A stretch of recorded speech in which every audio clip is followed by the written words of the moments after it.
Yo le voy a presentar el trabajo práctico final de la materia de análisis, mecanismos y máquinas, en el cual se estudia el comportamiento de un elevador de cangilones, de manera de poder diseñar sus elementos para que funcionen correctamente. Para realizar esto se siguieron los pasos de diseño y bajo estos parámetros de entrada, primero lo que hicimos fue un análisis cinemático y dinámico en el cual se calcula la potencia de entrada, velocidad angular del motor, velocidad angular del árbol, velocidad angular de giro del árbol y relación de reducción del reductor. Todo esto se realizó bajo una planilla de Excel, por lo cual están aquí en esta tabla todos los valores calculados en este paso. Luego, en análisis estático, bajo la geometría y sabiendo dónde estaban los puntos según los datos dados, pudimos calcular los esfuerzos que se daban a lo largo del eje y con esto poder realizar los diagramas de esfuerzos internos de corte, momento flector y momento torsor. Con esto calculamos los momentos de flector máximo, torsor máximo y corte máximo, y con esto pudimos, junto con el signo admisible, dimensionar el diámetro estático que nos dio 40 milímetros, el elegido. Después, no quedándonos acá, fuimos al dimensionamiento a partir de cúpula de arranque, en el cual se modificó el torque por un factor MTN, lo cual nos dio un torque máximo mayor al nominal, y redimensionamos obteniendo un diámetro de 55 milímetros. Luego pasamos al paso de análisis de fatiga, donde bajo una lista que nos proporcionaba el MOD, pudimos calcular el factor SN, que es la resistencia afectiva modificada, el factor SS, el CS, que es el factor de tamaño, el CR, que es el factor de confiabilidad, y KT, factor de concentración de tensiones. Acá se especifica cómo se calculó cada uno. Y con esto calculamos la resistencia a la fatiga, SN', y con esto se redimensionó fatiga, quedando un diámetro de 90 milímetros. Una vez que obtuvimos esto, y siendo este el diámetro más grande y por lo tanto el diámetro adoptado, calculamos las tensiones de von Mises para torsión sola y para torsión y flexión. Una vez que realizamos esto, se realizó la elección de las chavetas de rodamientos. Las chavetas se eligieron a partir de esta tabla, donde se entró con el diámetro de fatiga, y nos dio una chaveta de 25 por 14, y luego se calcularon estos datos que se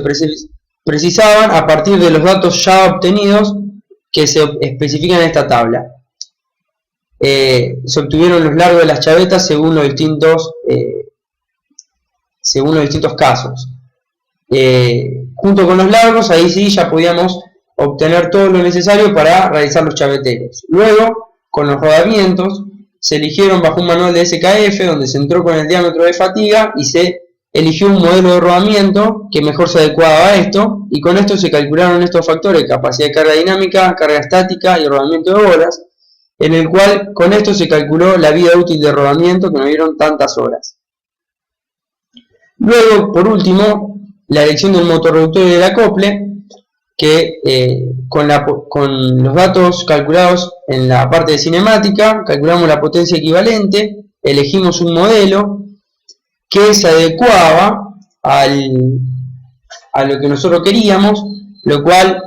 nos entregaba un momento útil mayor al torque nominal, por lo tanto esto nos resguardaba de que el motor arranque bien,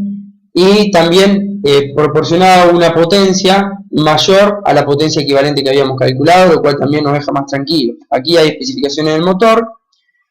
Y luego el acople, que con el torque máximo elegimos el acople de tamaño 30. Una vez terminada la parte de cálculo, fuimos a la parte de simulaciones, en donde se realizaron estudios estáticos sin tener en cuenta los chaveteros con sujeciones de tipo sin rotación, teniendo en cuenta los chaveteros con sujeciones de tipo sin rotación, después sin tener en cuenta los chaveteros con sujeciones de tipo rodamiento, y teniendo en cuenta los chaveteros sin tener en cuenta, con sujeciones de tipo rodamiento. Una vez realizado todo este estudio, vimos que en la torsión se alojaban los mayores, cuando hacíamos el estudio de torsión, las mayores tensiones se alojaban donde estaba el acople y donde estaba la corona,